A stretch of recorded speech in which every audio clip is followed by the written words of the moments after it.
Will you join with me in prayer? Oh God, may the words of my mouth and the meditations of our hearts be acceptable in thy sight, for you are our strength and our Redeemer. Amen. So I was at a church meeting, not here in Frederick, and the group was discussing the need to buy something for the children.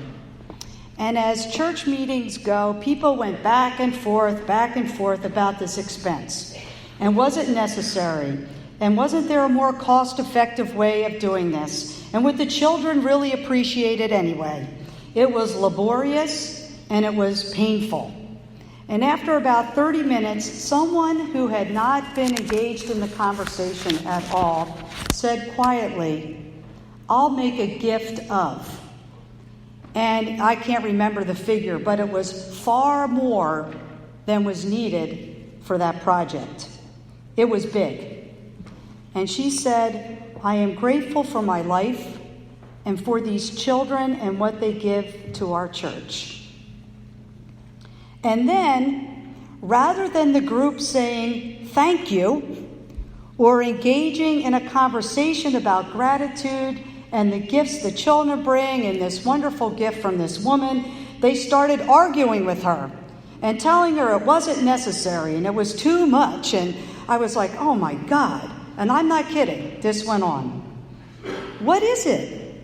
What is it about that? Some of you today may even say, well, we don't need to have muffins made from scratch by Owen today, but it's a gift. Or a few years ago, Jim and Glenn and Connie and Catherine started making lunch. Is Scott involved with that too? Okay. They made lunch for Palm Sunday services. And someone said to me, I'm not kidding, I'll never be able to host fellowship because I can't make all that food. I'm like, it was a gift. Nobody said you had to have lunch every time you host fellowship. But what is it about generosity? Why is it that we are suspect when someone wants to make a generous gift? That somehow they want something out of it or some kind of favor. And I know it's hard to speak about this right now because we had all those parents pay for their kids to get into all those colleges. But don't think about that. But what is it that when someone wants to make a generous gift, sometimes we start to argue with them because we're uncomfortable and we say, oh, that's not necessary. It's okay. You don't have to give that much. Or someone chooses to make a gift to the church for something that isn't a priority or a need, but it's something they care about. It's so tempting to say, well, isn't that nice? But we really needed money to fix the roof or the boiler or to buy new air conditioning. But what is it about accepting and welcoming a gift? Because that's the thing about a gift. It's a gift.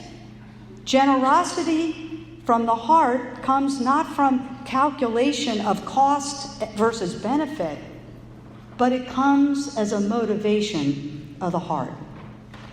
I want you to think about the gift our senior choir gave us last week. First, we had this incredible a cappella offertory, and the service could have ended right there. It was so incredible. And then we had the cantata. We were so incredibly blessed. It was 25 minutes of music. But think of the hours of rehearsal. I don't need to tell the senior choir this, but think of the hours of rehearsal that went into that gift of 25 minutes. The angst for the soloists and Allison as she tried to get everybody ready for the day. What a gift was shared. Do our choir members calculate the hours of time they spend here and ask whether it's worth it or not? No, it's their gift.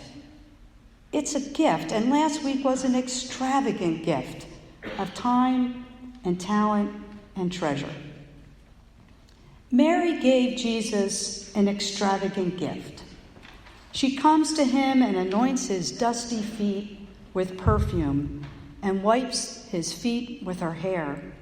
The fragrance of that perfume will linger not only on Jesus' feet, but in her hair, and it'll be throughout the room. She comes to Jesus in gratitude for saving her brother Lazarus, for all the time Jesus spent in their home, for being their friend. Mary is aware that Jesus has now turned his face to Jerusalem. He is about to give up his life for others. They're all aware as they gather for dinner that night that word has been spreading about Jesus' teachings and his healings and the miracle of raising Lazarus from the dead. And the word on the street is that Jesus needs to be stopped because he's disrupting the way things are done. And in the midst of this, Mary and Martha and Lazarus have a party. And things are tense. As things get tense when we're in the midst of a challenge. Everyone knows Jesus is a wanted man. And when things get tense, people start picking at each other and criticizing each other. And when things get tense, we go into scarcity thinking and we start counting the cost of everything. That money for the perfume could have been used to feed the poor. You can hear it, can't you? The rationalization, the argument, pretending to care about the poor, when what's really going on is the guys are scandalized by Mary's generosity. Mary, this woman, sees what Jesus needs, offers her gratitude in a way that none of the guys hanging around at that party saw or acted on. And they wanted to shut her down as soon as they could. But Mary, remember Mary's the one that Jesus said, you're focusing on that one thing? Mary pays no attention to any of that. She loves Jesus. She loves Jesus. And this is the gift that she can give. Full of gratitude, unafraid of those voices. She sees what's ahead for Jesus. She sees what he needs. And she offers this extravagant gift of the perfume and her hair. And she gives this gift knowing that it was totally unacceptable to unbind her hair and to wipe his feet with her hair. She goes beyond that to give a gift. An extravagant gift in gratitude for the extravagant of God's love and mercy. She is our teacher for this day.